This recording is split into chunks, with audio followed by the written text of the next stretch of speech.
हरिद्वार दौरे पर मुख्यमंत्री पुष्कर सिंह धामी और सीएम धामी वात्सल्य गंगा आश्रय का लोकार्पण करेंगे। सीएम धामी कृष्ण कथा में हिस्सा लेंगे। कार्यक्रम में कई स्थानीय संत समाज सेवी मौजूद हैं। तो हरिद्वार दौरे पर मुख्यमंत्री पुष्कर सिंह धामी रहने वाले हैं। सीएम धामी वात्सल्य गंगा आश्रय का लोकार्पण करने वाले हैं। ये बड़ी जानकारी आप तक पहुंचा रहे हैं। मुख्यमंत्री पुष्कर सिंह धामी श्री कृष्ण कथा में हिस्सा लेंगे और साथ ही कई स्थानीय संत जो हैं सीएम धामी के साथ इसमें शामिल होंगे। ये बड़ी खबर आपकी टीवी स्क्रीन पर है उत्तराखंड की, जहां पर हरिद्वार दौरे पर सीएम पुष्कर सिंह धामी रहने वाले हैं। सीएम धामी वात्सल्य गंगा आश्रय का लोकार्पण करेंगे। सीएम धामी श्री कृष्ण कथा में हिस्सा भी लेने वाले हैं। तो कई कार्यक्रम में मुख्यमंत्री पुष्कर सिंह धामी के इस दौरे के दौरान बात अगर करें तो स्थानीय संत और समाजसेवी इसमें मौजूद रहेंगे। मनोज कश्यप हमारे साथ, हमारे संवाददाता हरिद्वार से जुड़ चुके हैं। मनोज, फिलहाल क्या कुछ ताजा अपडेट सीएम धामी के क्या क्या कार्यक्रम हैं हरिद्वार में, विस्तार से जानकारी। देखिए सर, मैं आपको बता देना चाहता हूँ कि आज संकल्प क्षेत्र में ये बड़ा ही एक विशाल कार्यक्रम होने जा रहा है, क्योंकि गंगा आश्रय में जो जिस तरीके से आज वहाँ लोकार्पण होने वाला है, तो वहाँ वीआईपी की जो एक्टिविटी है वो बहुत ज्यादा है, क्योंकि आज दिल्ली की मुख्यमंत्री रेखा गुप्ता भी यहाँ पर पहुंचने वाली है। मुख्यमंत्री पुष्कर धामी पहुंचने वाले हैं। कुछ कैबिनेट के मंत्री भी राज्य और केंद्र दोनों के यहाँ पर पहुंचने वाले हैं, जिनको देख करके पुलिस प्रशासन भी इस समय अलर्ट मोड है और सुरक्षा व्यवस्थाओं को बिल्कुल चाक चौबंद किया गया है और सुरक्षा व्यवस्थाओं में किसी भी प्रकार की कोई चूक न हो जाए, जिसका विशेष ध्यान रखा जा रहा है। तो यहाँ पर हरिद्वार दौरे पर पहुंचने वाले हैं मुख्यमंत्री पुष्कर सिंह धामी और बताया जा रहा है कि कार्यक्रम में भाग लेंगे और स्थानीय संत भी इस दौरान मौजूद रहने वाले। संत समाज में भी इस समय काफी उत्साह देखने को मिल रहा है। पूरा संत समाज उत्साहित है, क्योंकि आज दिल्ली की मुख्यमंत्री हरिद्वार पहुंच रही हैं। इस चीज को लेकर भी खासा उत्साह संतों में देखा जा रहा है। वहीं पुष्कर सिंह धामी, जो कि संतों के बड़े ही प्रिय बताए जाते हैं, उनका भी स्वागत करने के लिए साधु संत समाज जितना भी है वो सभी उनकी प्रतीक्षा में है कि जिस समय भी उनका आगमन हो तो उनका स्वागत भव्य और दिव्य तरीके से किया जाए। चलिए ठीक है, बहुत बहुत शुक्रिया, जुड़े आप पर जानकारी आपने दी, बहुत बहुत शुक्रिया। तो सीएम धामी श्री कृष्ण कथा में हिस्सा लेंगे, ये बड़ी जानकारी आप तक हमने पहुंचाई। खबरों में आगे बढ़ते हैं। हरिद्वार दौरे पर दिल्ली के मुख्यमंत्री रेखा गुप्ता हर की पौड़ी में पूजा अर्चना करेंगी और 11 बजे कनखल स्थित कार्यक्रम में शामिल होंगी। स्वामी अवधेशानंद गिरी महाराज के साथ वो सत्संग में शामिल होने वाली हैं। मुख्यमंत्री रेखा गुप्ता के दौरे को लेकर प्रशासन अलर्ट है। जगह जगह पर सुरक्षा टीमें तैनात की गई।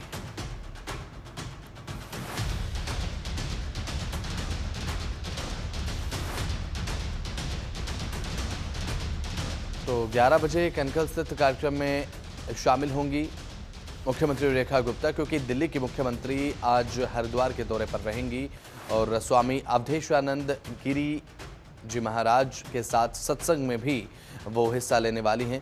के साथ सत्संग भी करती वो नजर आएंगी। जगह जगह पर सुरक्षा की कई टीम्स तैनात कर दी गई हैं। सुरक्षा के मद्देनजर सुरक्षा के पुख्ता इंतजाम यहाँ पर देखने को मिल रहे हैं।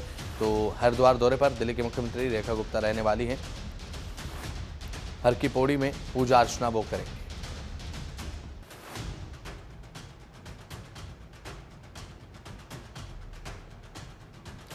मनोज कश्यप हमारे संवाददाता हमारे साथ हैं, फोन लाइन पर लाइव जुड़ चुके हैं।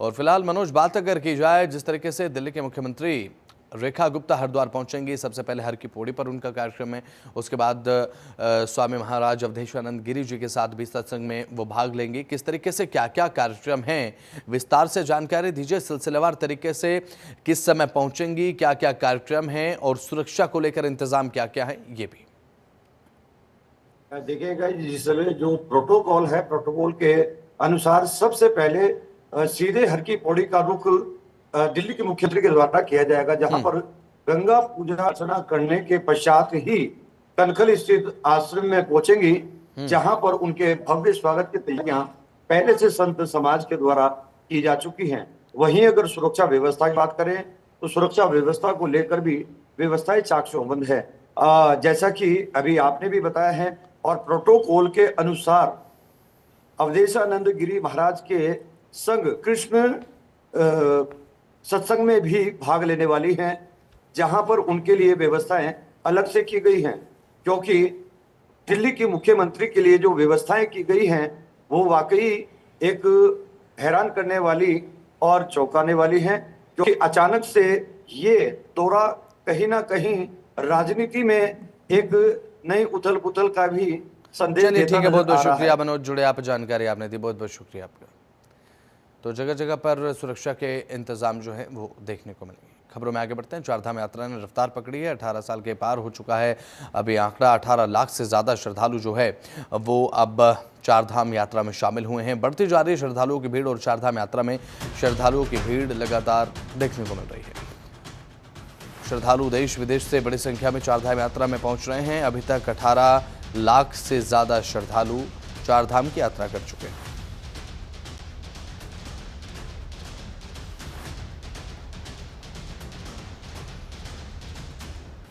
तो चारधाम यात्रा ने एक बार फिर से रफ्तार पकड़ी है। 18 लाख के पार हो चुका है चारधाम यात्रियों का आंकड़ा।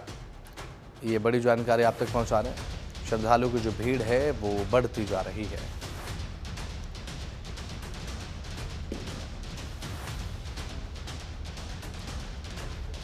चारधाम यात्रा लगातार चल रही है और श्रद्धालुओं की भीड़ बढ़ रही है। यमुनोत्री धाम में 3,29,000 से ज़्यादा श्रद्धालु दर्शन कर चुके हैं। गंगोत्री धाम में आंकड़ा है 3,18,798 श्रद्धालु दर्शन कर चुके हैं। बद्रीनाथ धाम में 4,96,420 श्रद्धालु दर्शन कर चुके हैं और अभी तक 18 लाख के पार यात्रियों का आंकड़ा हो चुका है। यानी कि रोज़ाना बात अगर की जाए तो 80 से 90 हज़ार श्रद्धालुओं का एक एवरेज निकल कर सामने आता है। क्योंकि अर्थव्यवस्था उत्तराखंड की मजबूत बनाने का काम करती है तो चारधाम यात्रा करती है। और चारधाम यात्रा में जो श्रद्धालु लगातार आ रहे हैं, एक कंट्रीब्यूशन उत्तराखंड की इकनॉमी में भी उनका देखने को मिलता है। क्योंकि जब चारधाम यात्रा अपने चरम पर होती है तो जब श्रद्धालुओं का आगमन उत्तराखंड में होता है तो जाहिर सी बात है उत्तराखंड में एक आस्था और एक परंपरा पूरे तरीके से जग जाहिर होती हैं। किस तरीके से आस्था और परंपरा एक दूसरे को गले लगाते हैं और आस्था के साथ साथ भक्ति, श्रद्धा सब देखने को मिलता है। और अभी फ़िलहाल चारधाम यात्रा अपने पीक पर है और बात अगर की जाए तो 18 लाख के पार हो चुका है ये आंकड़ा, जिसमें किस धाम में कितने श्रद्धालुओं ने दर्शन किए हैं वो भी आपकी टीवी स्क्रीन पर लगातार आपको दिखा रहे हैं। और चारधाम यात्रा के चलने से जाहिर सी बात है उत्तराखंड की जो अर्थव्यवस्था है उसे बल मिलता है। और ये प्रयास है सरकार का कि जो भी श्रद्धालु चारधाम यात्रा में आते हैं उन्हें किसी प्रकार की कोई दिक्कत परेशानी न हो और उच्च स्तर की जो व्यवस्थाएं हैं वो श्रद्धालुओं के लिए सरकार की तरफ से, प्रशासन की तरफ से की गई हैं। चाहे बात उसमें स्वास्थ्य को लेकर हो, चिकित्सा को लेकर हो या सुरक्षा को लेकर हो।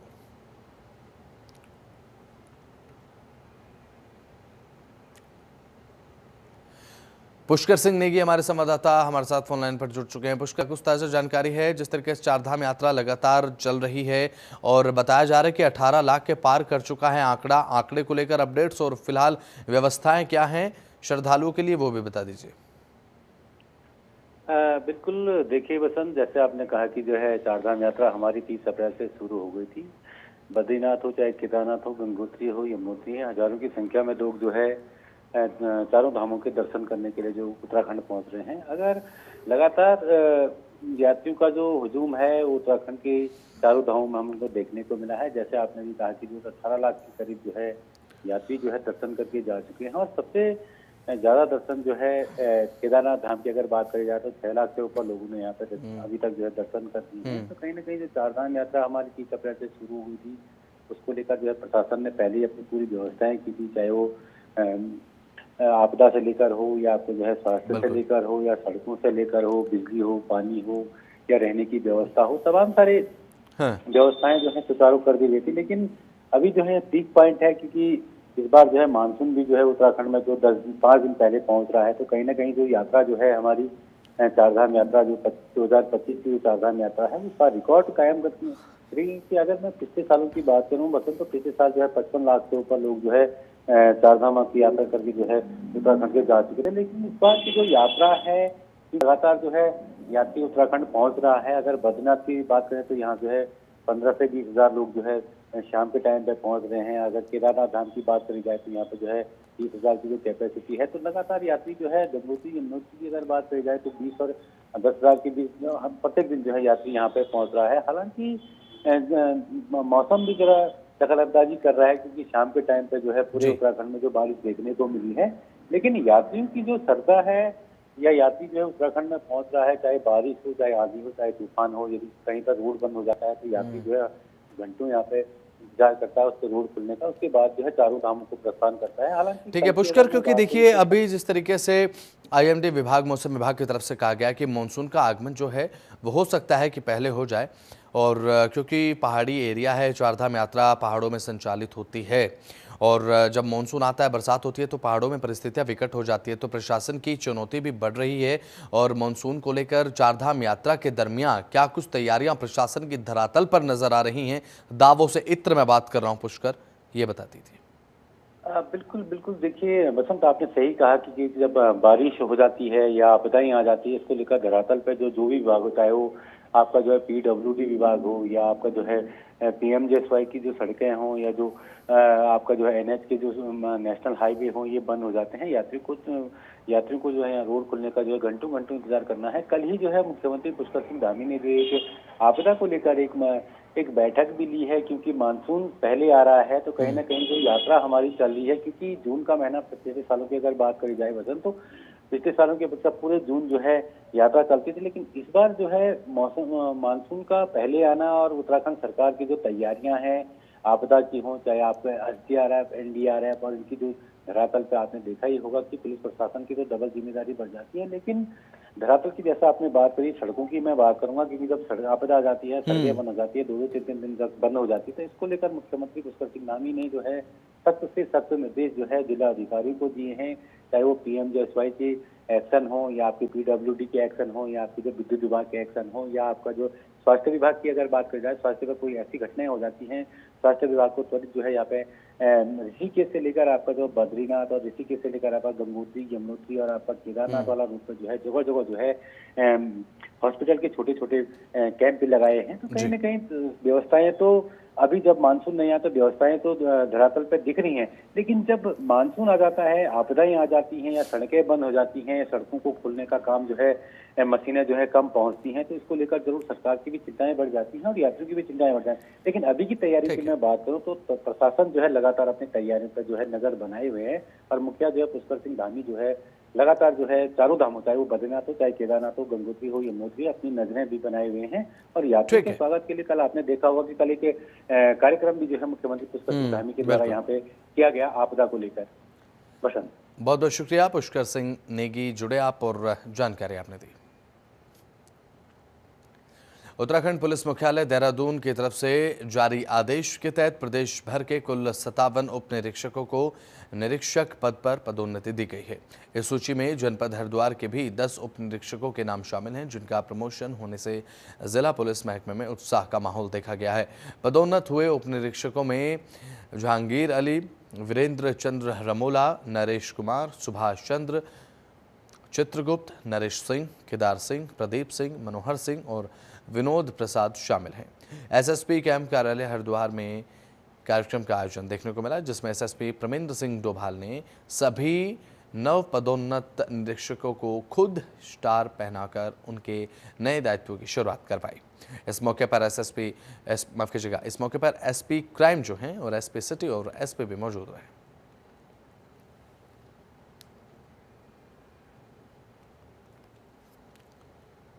विश्व धरोहर फूलों की घाटी आज से पर्यटकों के लिए पूरे तरीके से खोल दी गई है। फूलों की घाटी पर्यटकों के घूमने के लिए पहली पसंद रहती है और यहाँ पर हर साल हजारों की संख्या में पर्यटक पहुँचते हैं। घाटी को हर साल 1 जून को पर्यटकों की आवाजाही के लिए खोल दिया जाता है और 31 अक्टूबर को शीतकालीन के लिए बंद कर दिया जाता है। सुबह 7 बजे पर्यटकों का पहला दल घाटी के अंतिम पड़ाव यानी कि घांगरिया से रवाना हुआ और घाटी खुलने के पहले दिन 45 ऑफलाइन और 4 ऑनलाइन पंजीकरण कर पर्यटक पहुंचे और पर्यटकों ने घाटी में प्रवेश किया। इस बार भी तय समय पर फूलों की घाटी में आम लोगों की आवाजाही शुरू हो चुकी है।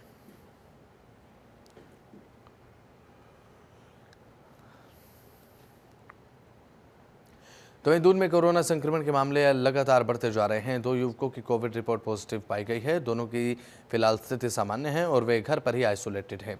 स्वास्थ्य विभाग ने लोगों को घबराने की बजाय सतर्क रहने की सलाह दी है। स्वास्थ्य विभाग के आंकड़ों के मुताबिक दून में अभी तक कोरोना के 13 मामले स्पॉट किए गए हैं। तो वहीं आपको बता दें कि इनमें से 5 संक्रमित अन्य राज्यों को जा चुके हैं और जबकि शेष मरीजों का उपचार यहीं पर किया गया। सीएमओ ने कहा कि कोरोना संक्रमण से घबराने की जरूरत नहीं है, लेकिन लापरवाही न बरती जाए। हल्के लक्षण दिखने पर तुरंत जांच कराएं, भीड़ भाड़ से बचें।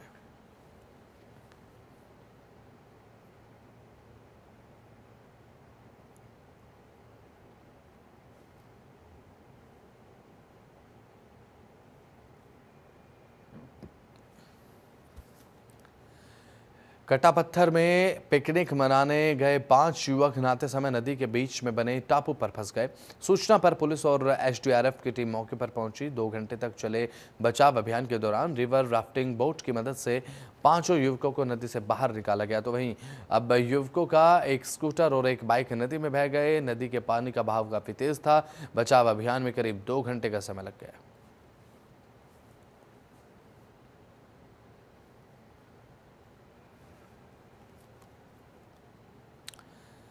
हरिद्वार के कनखल थाना क्षेत्र में सड़क पर शराब के नशे में हंगामा कर रहे 2 युवकों को पुलिस ने गिरफ्तार किया है। मामला 30 मई की रात का है, जब श्री यंत्रकाली मंदिर के पास 2 युवक आपस में झगड़ते हुए सड़क पर हल्ला कर रहे थे। दोनों आरोपियों की हरकतों से सड़क पर यातायात बाधित हो गया। मौके पर पहुंची पुलिस ने समझाने की कोशिश की, लेकिन दोनों नहीं माने। आखिर में पुलिस ने दोनों के खिलाफ धारा 170 BNSS के तहत कार्रवाई की है। समझाने के बावजूद नहीं मानने पर दोनों युवकों को गिरफ्तार किया गया।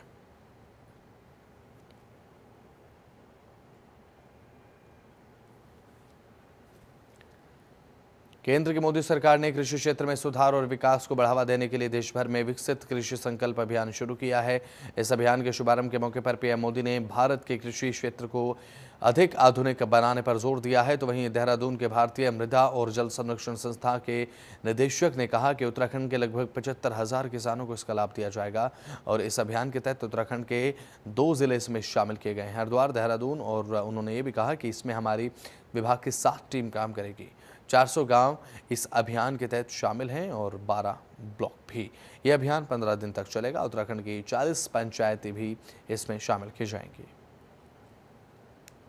ICAR के अंतर्गत दो प्रमुख संस्थान हैं। एक भारतीय कृषि अनुसंधान संस्थान है, मिट्टी और पानी संरक्षण संस्थान है, ये देहरादून में है। उसके साथ ही आप भी सुना होगा VPKS अल्मोड़ा संस्थान है, 2 प्रमुख संस्थान है। एंड दूसरा संस्थान भी है, मछली का है, कोल्ड वाटर रिसर्च संस्थान भी है। हम लोग सारे KVK के साथ भी जोड़ चुके हैं। एंड भारतीय कृषि अनुसंधान मिट्टी और पानी संरक्षण संस्थान के बारे में बात करें तो ये देहरादून में हम लोग संस्थान की तरफ 7 वैज्ञानिक और टेक्निक का टीम बना चुके हैं। रामनगर विधानसभा के ढेकुली में पेयजल निगम के अधिकारियों ने स्थानीय ग्रामीणों के साथ बैठक की है। स्थानीय ग्रामीणों का यह कहना है कि ढेकुली में बीते 2 साल से बोरिंग का कार्य चल रहा है, लेकिन बोरिंग कार्य सही नहीं हो रहा, जिस कारण स्थानीय ग्रामीणों को पेयजल मुहैया होने में दिक्कत का सामना करना पड़ रहा है। और साथ ही आपका हम जानकारी देते हैं कि जल निगम और विभाग के अधिकारियों ने आश्वासन दिया है कि जल्द ही ग्रामीणों की पेयजल समस्या का समाधान होगा। अधिकारियों से हमने पहले ही बात की थी। ड्यू टू दिस अपना वाटर वेल ढिकुली में जो होना है, 1 साल से थोड़ा इसमें प्रॉब्लम आ रही है काफ़ी, तो हम उसी फील्ड से रिलेटेड हैं। हम ऑयल और गैस वेल डील करते हैं। तो इनसे एक मीटिंग हुई थी, इनके रिसर्च अभियंता से भी, इनके जेई से भी। तो आज इनकी टेक्निकल टीम को हमने बुलाया और उनको जो प्रॉब्लम्स आ रही है उसके बारे में समझाया और क्या क्या केमिकल इनको ऐड करने हैं। तो इन्होंने आश्वासन दिया है कि जब नेक्स्ट टाइम स्टार्ट करेंगे और ये लोग वो केमिकल यूज करेंगे। बट हम हर समय इनके साथ हैं। अगर ये हमारा साथ लेना चाहें तो हम इस वेल को सक्सेस करके देंगे। खबरों में आगे बढ़ते हैं। बात है देहरादून की, जहां पर देहरादून के जिला अस्पताल यानी कि कोरोनेशन हॉस्पिटल ने मरीजों को खून की आवश्यकता पड़ने पर अन्य अस्पताल या फिर ब्लड बैंक से खून उपलब्ध कराए जाने के लिए रक्त गरुड़ वाहन की शुरुआत की है। इस बात को लेकर कोरोनेशन अस्पताल के PMS ने कहा है कि ब्लड की सुविधा करने के लिए मरीजों के परिजनों से 50 रुपये शुल्क लिया जाएगा और अगर कोई मरीज़ शुल्क देने की स्थिति में नहीं है तो ये सुविधा जो है वो मुफ्त में दी जा सकती है। और साथ ही उन्होंने ये कहा है कि गरुड़ वाहन में तैनात चालक को संबंधित ब्लड बैंक या फिर अस्पताल के बारे में पता होगा जहां से खून की व्यवस्था हो सके, ताकि मरीज के परिजनों को भागदौड़ न करनी पड़े।